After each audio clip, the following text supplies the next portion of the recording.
Welcome to Much Ado About Drama. This is my How to Direct a Play series. If you are looking for more of just an overview as a really new theater teacher, or maybe a non-theater teacher who's just trying to put on a class play, I have a video for you linked here.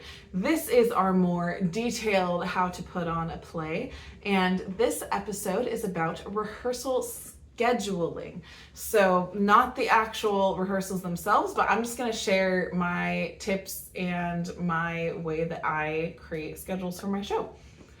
I have been for the past 4 years at a private school with very busy students who love to be involved in lots and lots of things. It's a college prep school.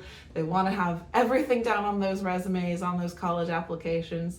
And I understand it's part of teaching at a school like that, but it can make it really tricky with scheduling.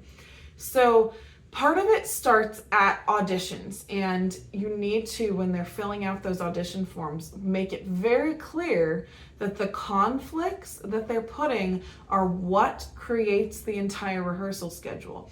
So yes, in my case, it could affect casting, right? If someone's really involved in other things and can only be there a couple days a week, I try to find a place for that individual, but it can affect what roles you'd be considered for. It's just practical. Conflicts need to be respected, and I try to respect what they put down, but they need to respect the time that they've committed to too. So like if it wasn't on the conflicts, I'm sorry.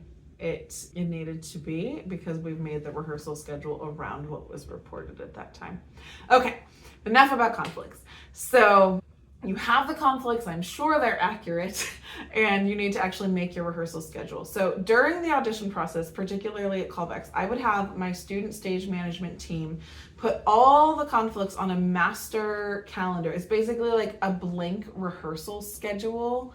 And I have a rehearsal schedule template in my TPT store that I'll link below if you need something like that. But whatever template you work with works fine. But basically one of the sections in that template that I use is an excused section. So I just have, even if I don't know if they're going to be called or not, I have the student stage management team list every name for who's excused. So say certain people are in a club and every Tuesday that club meets. So the conflicts have been put down and there's like 3 people in this club. So the student stage management team is going to put the names of those individuals on every single Tuesday. They don't need to put what the conflict is and everything. That gets way too much stuff on the rehearsal schedule. They just put the name so I know, okay, on Tuesdays these individuals will not be here. And then if there's just one-off conflicts, they would do the same. So Christy has a doctor's appointment on August 7th. So Christy's name is going to go on August 7th in the excused section. So that helps a lot to see during the casting process, because they've already done that during auditions or during callbacks. When you're actually making casting decisions, you can look and go, whoa, will we actually be able to rehearse what we need to rehearse with these different conflicts that exist? And it can help you make the right casting decisions for that practical standpoint. Okay, so the other piece then is really analyzing the script and understanding what are my needs for this show, what is going to take the most time, how much time approximately is each thing going to take. So if it's a musical, I like to do learning music first, then choreography, and then table reads and blocking kind of happen in the midst of learning those 2 things. So I try to schedule, the choreographer is teaching a certain piece of music, and I try to have blocking, rehearsals, and table work being done early in the process when other things like music rehearsals are going on. So you kind of double dip with people who are in different scenes. I base it off conflicts rather than the actual order of the show. So sometimes we'll learn certain things out of order, and it's just more practical because it's like who could actually all be there on that day and ultimately put it all together. When we get to the point that we're starting what I call stumble throughs, right? So your run through, but there's maybe some stuff that's still a little iffy.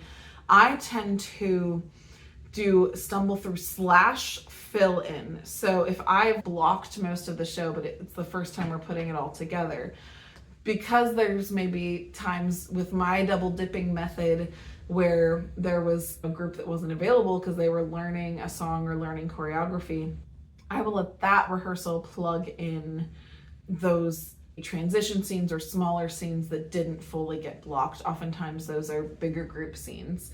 And so you account for that time when you're scheduling.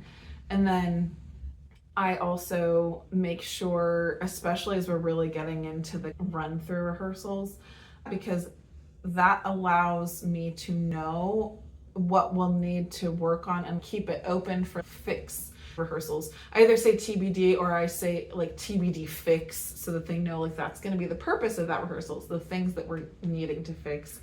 And you can either say called TBD, but I tell my cast and the parents that they need to keep that open and not schedule things on a TBD.